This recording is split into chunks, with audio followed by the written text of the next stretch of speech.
Hello and welcome to another episode of PodcastDX, the show that brings you interviews with people just like you, whose lives were forever changed by a medical diagnosis. I'm Lita. I'm Ron. And I'm Jean Marie. Collectively, we're the hosts of PodcastDX. On today's show, we're talking with Jennifer Kraft about spinal cord injuries. Jenny is a high school chemistry teacher at Garcia High School in Chicago, Illinois. She had a biking accident 5 years ago that left her paralyzed, and she's sharing her story of recovery and resilience. Thank you so much for joining us today. Hi, Jenny. Yeah, thanks for having me. I'm excited to share my journey with others. That's great. Hi, Jenny. This is Jean Marie. Could you start us off by telling us more about your injury? So it happened in April in 2014. I was biking actually up from Hyde Park to downtown Chicago, and my accident happened. I was on the Lakeshore Trail, and then it kind of led into the breakwater walls, so those big concrete revetments. Right. So I was riding my bike on top of those, and the next thing I knew, it was just a crazy, actually I thought that was my safest way home, was to take the bike trail. So the next thing I knew, I actually landed on my helmet. My helmet shattered. I fractured 3 vertebrae in my neck. I broke both my shoulder blades. And then I got paralyzed at the T4, T5, which is about at the bottom of the rib cage. At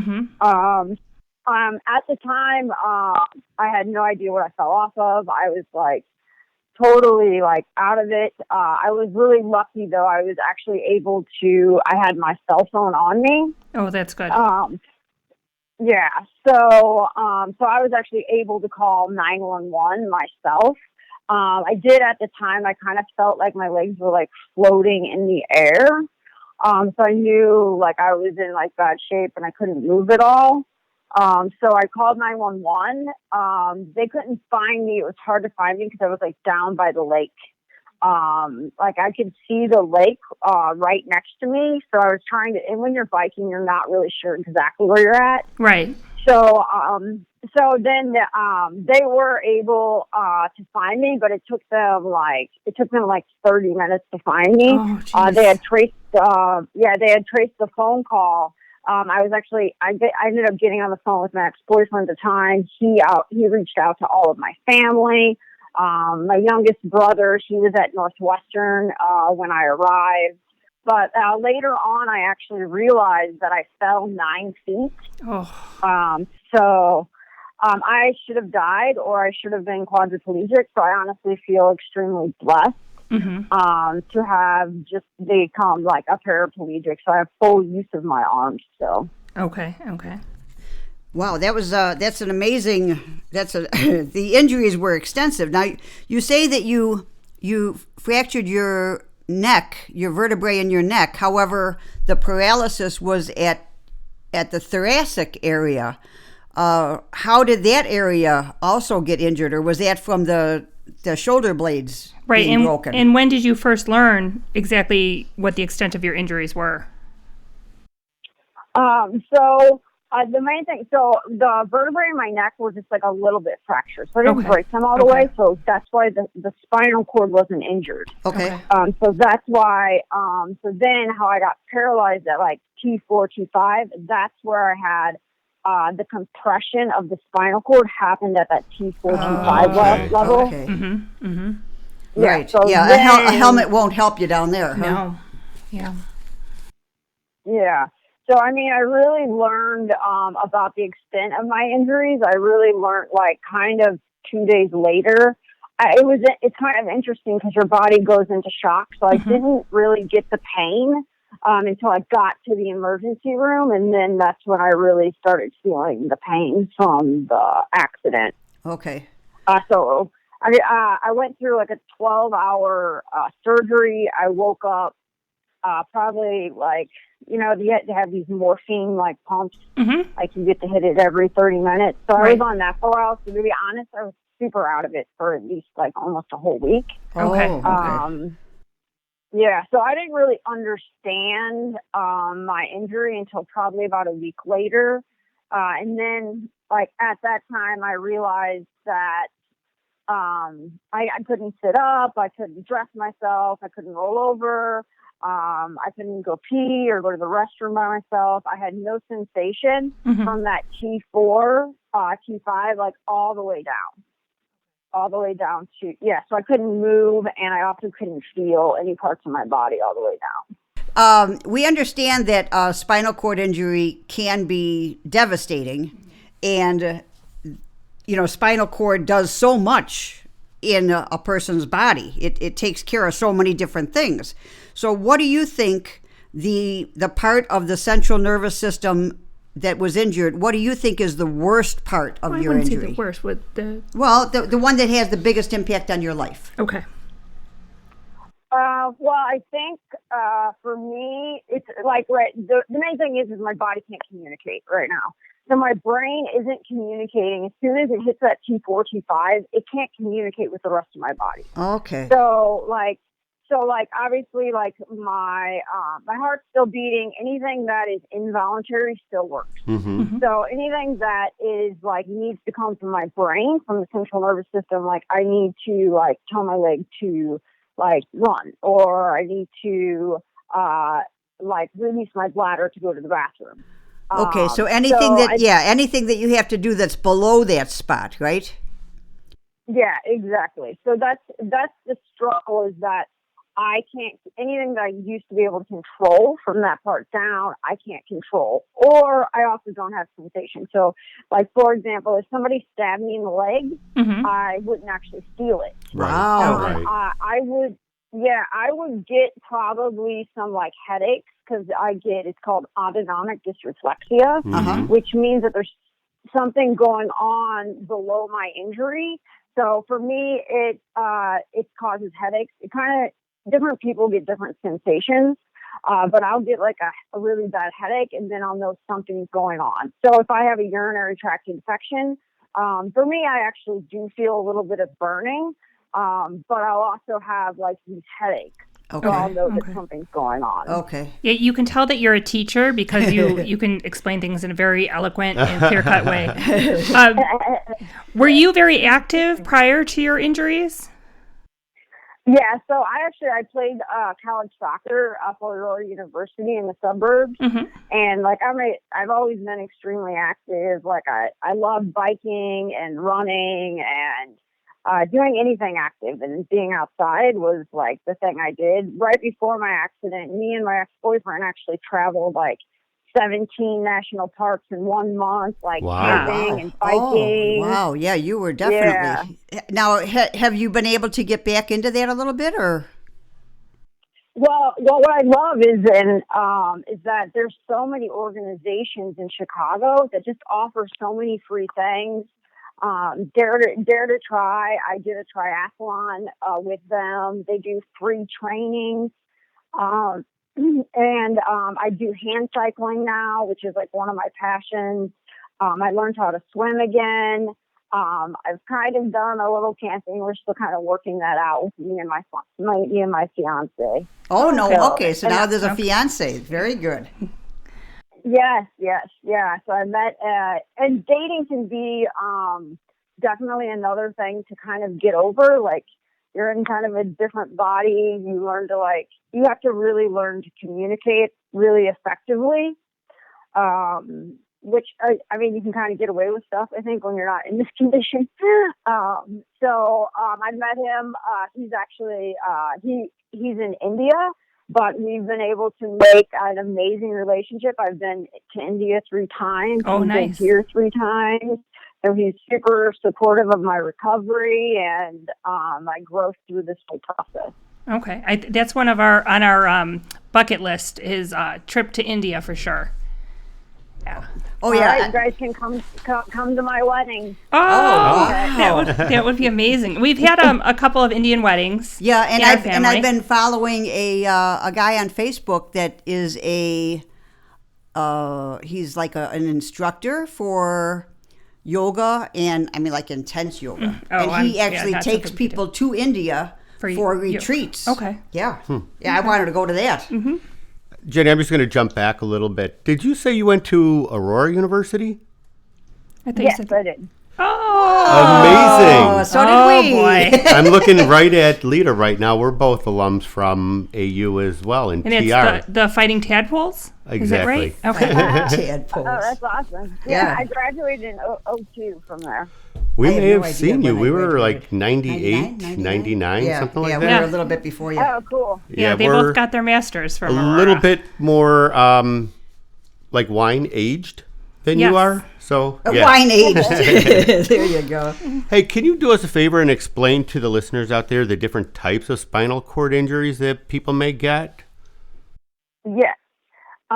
So there's a lot of different types. So there is complete, incomplete. So the complete paralysis means that it's a feeling and all ability and control is like totally lost below the area of injury. So like for mine, for example, if I had no feeling or sensation below my T4, T5, I would be considered complete. So I'm considered incomplete because I have a little bit of what is it called? Contraction of like the anus sphincter. Okay. So that's like one of the things that they test. So if you have any kind of movement or control below the level, then you're considered incomplete. Okay. But you're still you're so- still complete. I don't like that term at all. Oh. Yeah. Well, Oh, it's I know a it- person. it's yeah. not No. she's incomplete or Okay. complete. It's Okay. the injury. Okay.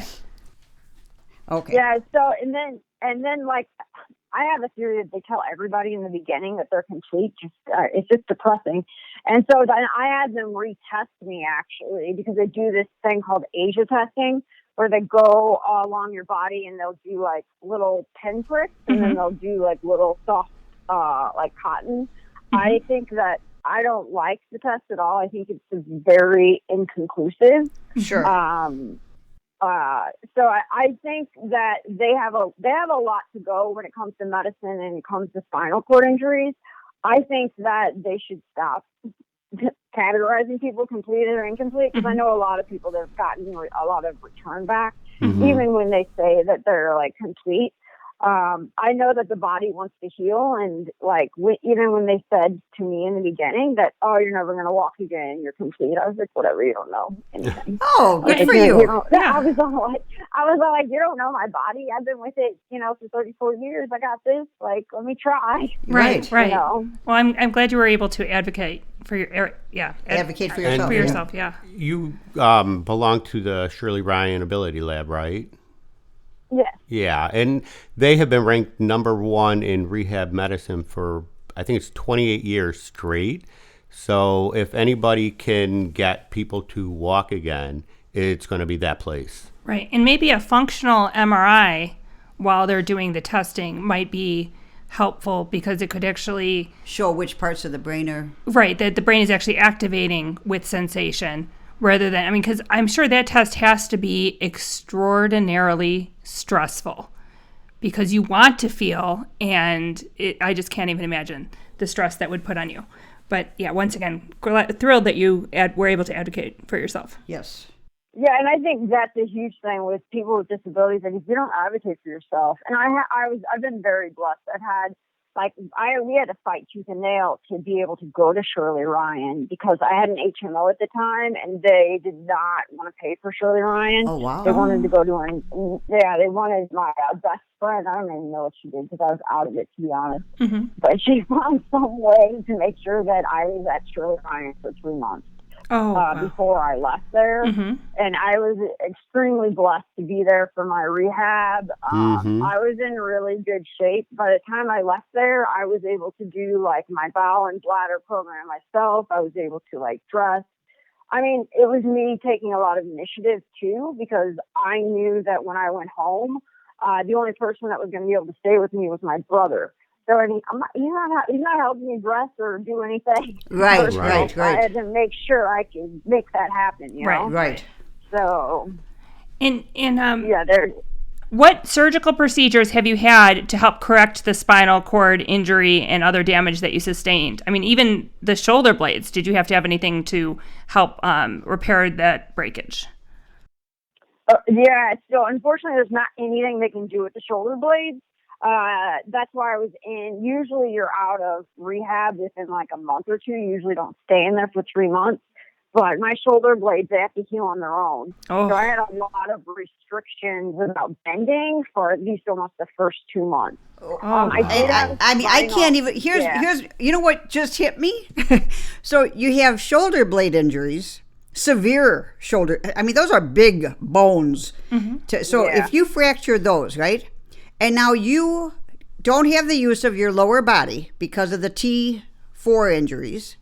So that means you've got to make up for the lower body by using your upper body strength, and you're trying to use your upper body strength but you're with 2 broken shoulder that's... blades. I mean, that's like a double whammy. It is. It sounds, Yeah, it's a bit intense. I was on a lot of pain meds. I bet. Okay. Thank God.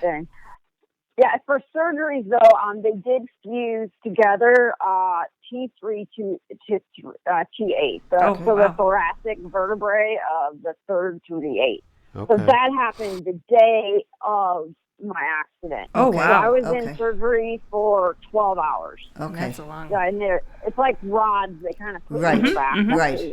Hold it together. And it probably helped stretch it out a little bit because you said that it was a compression injury. Right. So now the spinal cord has a little bit more space to move back to where it belongs, or stretch a little bit rather than being compressed and staying compressed. So that's a good surgery. And what hospital were you at for that procedure? Northwestern, I think. Northwestern. Okay. Thank God they took me like directly to Northwestern. Yeah, that was very a blessing as well. Very good hospital. They have some wonderful neurosurgeons there. Yeah, I just as an aside, my mom fell off a horse when she was in Michigan. She was like, oh my God, she was probably in her 60s. Fell off a horse and injured her lower back. And because they were out in like farmland, they loaded her in the back of a pickup truck and drove her to the nearest hospital. Yeah. And I'm thinking, oh my God. That's a rough ride. God. I mean, so the difference is between being somewhere close to a really good hospital and having an ambulance transport you and being out in the... So you did have a lot going for you, right. Which is good. I mean, I'm not going to... I try to find the good in anybody's illness or injury, so you had a lot going for you. Oh, yeah, definitely. I've had a lot of blessings throughout my recovery, no doubt. Yeah. Can I ask you, how has the level of the injury affected your life since the accident? You're a chemistry teacher, and now you've got, some problems that you never had before. So how are you adjusting to that? In the beginning, honestly, my youngest brother was like, he asked my mom, he's like, Mom, why isn't Jenny more depressed? Like, I can't believe that she's not depressed. And I mean, honestly, I was just trying to survive. I was like, all right, how can I put my clothes on? How can I learn to catheterize? How can I learn to do my bowel program? Mm-hmm. I was just like super, super focused on just like basic survival in the beginning. Mm-hmm. Yeah. And I think that's really what I focused on when I was at the hospital. And then, I was a chemistry teacher. I had only been teaching for 2 years. Oh. Actually, I taught my first year. I kind of started teaching as it's kind of my second career. And so I was in the first half of my second year of teaching, and I finally felt like I could kind of teach because my first year was a hot mess. Yeah. And, and then it happened like right after that. And like the love that I felt from all the students and all of that, like I just wanted to get back to teaching. So that was also like a huge driver for me, okay. To find my stability and get back to what I love. Because I really do love teaching. It just really gives me a quality of life. So that was a huge driver for me. Also, a lot of things that affected my life is like I couldn't drive. I couldn't, like friendships and dating were kind of, everything was different, I couldn't go out with my friends at night, like, especially with the catheterizing in the beginning, like, as a woman, like, it's extremely difficult to catheterize in public areas. So that means I can't be out of my house for more than like 4 hours at a time, because then I need to come home and like get in a bed, and you have to like take your pants off all the way so then you can self-cath, and it's just like a huge process. So there was just a lot of challenges that I needed to get over just to try to go back to work. Okay. So a lot of it had to do with strength building as well, of course. Right. Oh, sure. And now, since your first major procedure, have you had any additional treatments or procedures to help repair the damage? So actually, just in November, I got some stem cells. Okay. Okay. So I got stem cells, and honestly, like, I had a lot of friends that were getting stem cells. They were going to, like, Panama, they were going to Germany, and, like, nothing was happening. So I finally ran into a friend who he had gotten stem cells in Wisconsin, Minnesota. Sorry, not Wisconsin. In Minnesota, and his kind of paid off. Like, he got a little bit of movement, and I was like, all right, so now let's try this. And so I went up to Minnesota in November, right before Thanksgiving, and I got the stem cells. So it was very non-invasive. Like, it's all injections. Okay. The stem cells, they came from me. All of the blood that they pulled out, everything came from me, and they just put it back into me. Right. Okay. So with needles. So I had to pay for it out of pocket. But since then, I've gotten, like, a lot stronger. I've been able to transfer to, like, acupuncture tables, and I'm able to undress myself, because the problem with those tables, I can undress and dress myself, but because they're so narrow, it can be a little challenging. But now I'm so strong that it doesn't even matter. I can do all that stuff myself now, and that's just from the stem cells. Wow. That's fantastic. Yeah. What? I just have a question. Was that at Mayo Clinic in Minnesota? No, it wasn't. It was through Rejuve Medical. Okay. It's a place near kind of Mayo. Yeah. And you said it was not but covered. it was not covered by the insurance. It was about $10,000. Oh. Wow. And with everything else going on, I mean, your finances must have really taken a hit. Oh, yeah. Yeah, the finances really took a hit, but man, I'm so blessed I got to go back to work. Yeah. I mean, I can't. My life is like 1,000 times better than most people. I have the best insurance that anybody could ever imagine. My insurance pays for everything. I got this electrical stimulation bike. It's called a functional electrical stimulation bike, which actually activates the muscles in my legs. Right. Mm-hmm. So I use that almost every other day. They pay for everything. I mean, I have a co-insurance of like $1,200 a year. Mm-hmm. So I mean, my finances, they were a struggle until I went back to work, but I make decent money as a teacher. I really can't complain. Obviously, I'm spending a lot of money out on my recovery. Sure. But I've also been extremely blessed. Like, people have donated a lot of money to me. I've already gotten $7,000 back from my stem cells through a fundraiser that I did. Right, I saw Wonderful. that. That's So- fantastic. Yeah, the GoFundMe's are great for people that are stuck in situations like this, because it's things that you just don't expect, and no one can handle that kind of a hit all of a sudden. You know, that or a funeral expenses for a young family, or a fire. Right. Exactly. Right. Yeah. So Jenny, what do you think has been the most helpful during your recovery? You say that you got different treatments, and family has helped you, and you got some different equipment that might be adaptable that can help you. But what do you think is the most helpful since you're recovering? You know what? Honestly, and it's kind of interesting. I mean, physically, the physical therapy is huge. I've gone to naturopathy, which is like a holistic view of the body. She's helped me a ton. Like, it takes a whole community to really work through this recovery. And like I said, I'm blessed with my insurance pays for most of it. Yeah. Massage is huge. I think one thing that people don't get to understand, like, some people are like, oh, okay, if I'm doing this recovery, I want to walk again. Just keep working out. But honestly, the biggest thing I needed to deal with was the trauma that the body went through. Oh, sure. And what helped release the trauma of it was I went to India 3 times to see my fiance, and I got a lot of Ayurvedic medicine there. Okay. And what they do is they do a lot of like deep tissue massages. So I was there for 20 days. I had 2 massages a day with this specific oils that have different types of medicines in them, all natural. And so that really helped me release a lot of trauma from the body.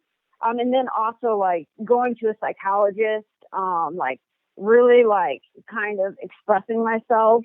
I actually really like trying to really totally accept like the present moment. Mm-hmm. And I find like the more that you resist like accepting who you are and accepting the paralysis, that's really what makes life hard.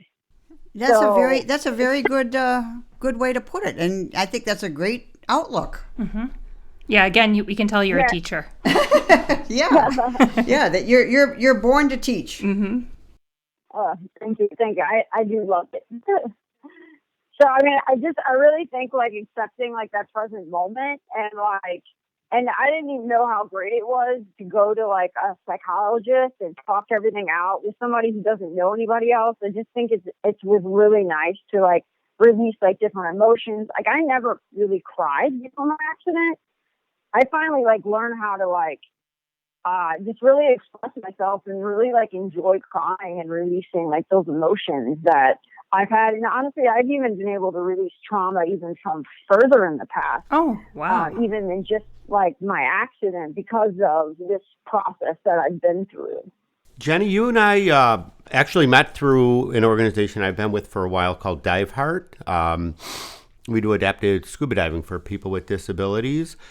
A couple of questions. One, how do you think, or has that helped you breathing underwater, being on compressed air underwater? How do you think that has helped you with your recovery? And I know you alluded to it earlier, but what other organizations do you work with? Well, first of all, Dive Heart, like before my accident, I don't even think I would have thought about scuba diving, to be honest. I guess because it's super expensive. Like it's a really expensive sport to do. So like scuba diving is like, I found like a new freedom with it. You know, like you can't move. Absolutely. Like you're kind of trapped. Yeah, you're like trapped in a chair like most of your days. So like to be in the water and then to like be able to breathe while you're underwater is just super amazing. Like it actually also gets you to that like meditative state, like super fast. Well, if you're not at that meditative state, then your buoyancy is off. So you kind of have to get to like a really super calm state so that you can actually dive and float around and like really relax totally. So diving is kind of the opposite of a lot of sports I've done. Like the less you try, the better you dive. Exactly. Can I ask you one more quick question? Have you been on any of the trips to either Cozumel or the Florida Keys yet? With Dive Heart? I went down. I actually got a trip through them. It was like fully paid. I just had to get the plane ticket down, and they certified me as adaptive diver. Oh, fantastic! So I went down to the Keys. Yeah. Yeah, I've gone down there several times with my students, and one of the biggest things when you talk about like the freedom and all that is we've had. I particularly recall a student who was paralyzed at the cervical level. So from basically the neck down, he had very little movement. And with neutral buoyancy, we had him standing erect at the bottom of the ocean, and the current was like walking him along the bottom of the ocean. It was phenomenal. So, and he and his family were just like in tears because parts of his body were moving, albeit in the water, but parts of his body were moving that have not moved since the accident. Yeah, it's phenomenal. I actually practice walking now with Dive Heart in the water when I go once a month, and they'll support me practice walking on the bottom of the pool now. Exactly. The last time I saw you, I said I still need to dive with you because I see you in the pool all the time, but I'm usually with someone else. So maybe I'll be with you walking underwater next month. Yeah, let's do it. I'd love it. And what other organizations? You mentioned it earlier, but it would be great to hear it again. Some of the other organizations. Yeah, so what I think is like really interesting is like I feel like I can do stuff like for free every day of the week. In my situation, it's just really a blessing to like live in Chicago and have all of these amazing organizations. So there's Dare to Try. They offer practices like 3 days a week between. They do hand cycling practices. They do swim practices. They also have push practices, which is like a push chair that you would use to race in the triathlon. Mm-hmm. So I did do a triathlon with them in 2017. And it was really fun, but then I started kind of focusing a little bit more on my recovery, but I still will go and I'd swim with them, but I walk in the pool. Mm-hmm. So I go to their practices and they're like, oh, it's you, whatever you want to do. So they're just like super supportive. And it's not like you don't even have to like do a triathlon. They just want people with disabilities to get out and get active. Mm-hmm. So they're like super supportive. I also go to Next Steps. It's in Willow Springs. Okay. They're a specific, have you guys heard of them? No, I haven't heard of them, and they're not far from here. I'd like to check them out. Yeah, so they actually specialize in spinal cord injuries. They also offer like bench and bike club like on Thursday nights, and they also have fitness classes that they offer. And then there's Adaptive Adventures. Through Adaptive Adventures, they have like a program where they'll take you camping, and they have a ton of volunteers to help you do everything that you thought you could never do. Have you gone skiing with them? I don't mean to interrupt. Yes. You did? Oh, Downhill wow. skiing. It's amazing. Wow. Yeah, so I tried mono skiing. It's a little bit rough. I need to do it again. I haven't done it for a couple of years now. So they do mono skiing. They do water skiing. Like they do kayaking. Mm-hmm. They have just so much to offer. So anything that you would want to try out, they have different programs for it. And then a couple of other things. I was actually able to get my own hand cycle through the Kelly Brush Foundation. They sponsor, they give you grants for athletes that I got 2 grants from them, actually. I got 1 grant for a hand cycle that I have now. And then I got another grant from them. So now I have my own BCD for scuba diving. Wonderful. And my own wetsuit. Oh, nice. Yeah. Nice. That's fantastic.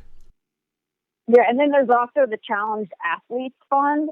I got some money from them also that went towards my hand cycling. Okay. And then, of course, Shirley Ryan Ability Lab, their fitness center, they have a lot to offer there. They do the hand cycling practices. They have an outdoor hand cycling practice. Yeah, so, I mean, there's just a lot of options in Chicago area. It's really amazing. Yeah, Chicago is definitely... rehab focused. Yes, exactly. I'm going to switch gears a little bit and ask, what specific challenges do you face as a woman with a spinal cord injury, and how do you adapt, or if you don't mind explaining?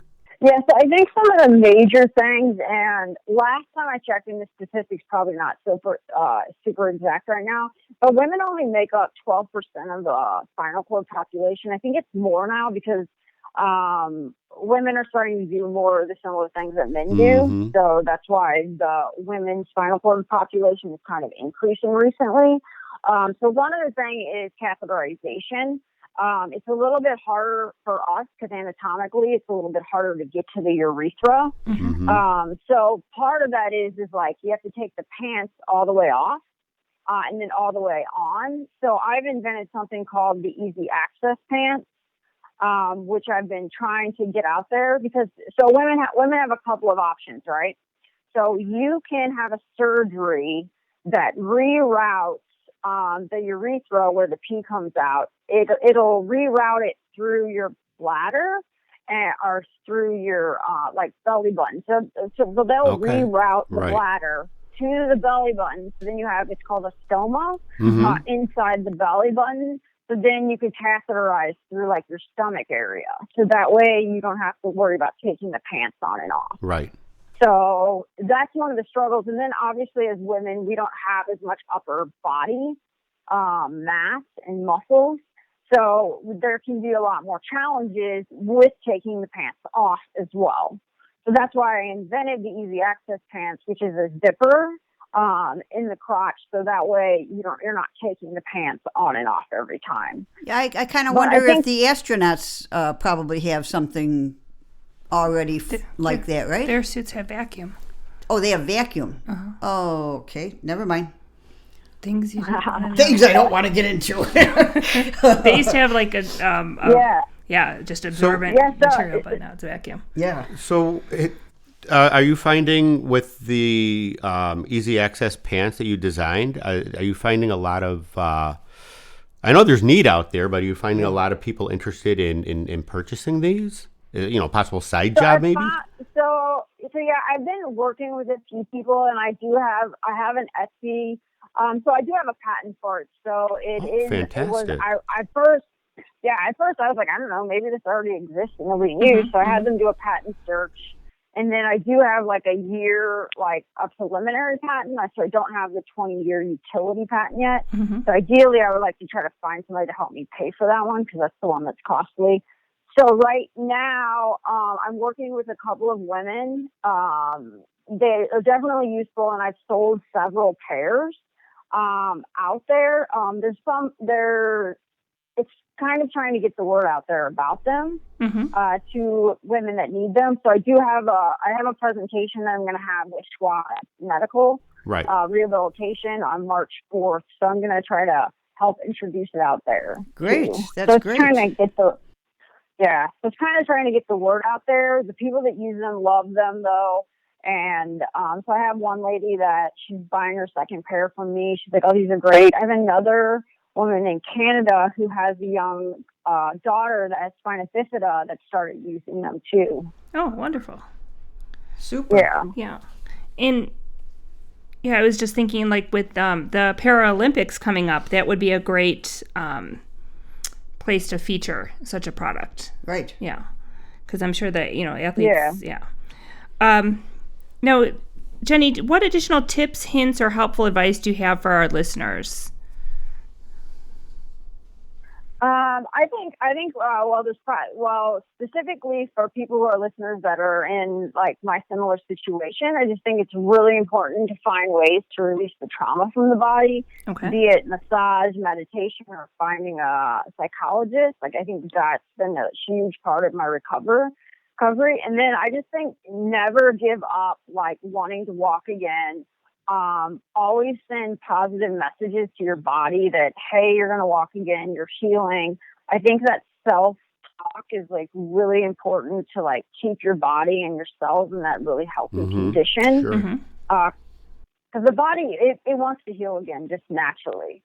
Right. And then I think and I think from my friends too, I think accepting help from strangers is like not a sign of weakness, but a sign of building awareness and community.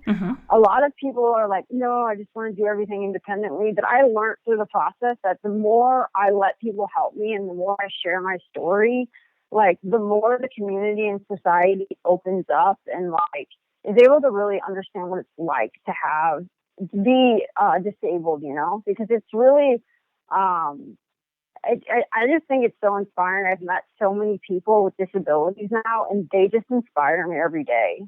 And I just don't think people I don't think society sees people with disabilities in this empowering and inspiring life that we should see them in. Right. Very good. Well, we'd like to thank you for taking the time to join us today and talk with us about your story. How can our listeners learn more about you and especially your accessible clothing line? So I have a website. It's called PodcastDX. It's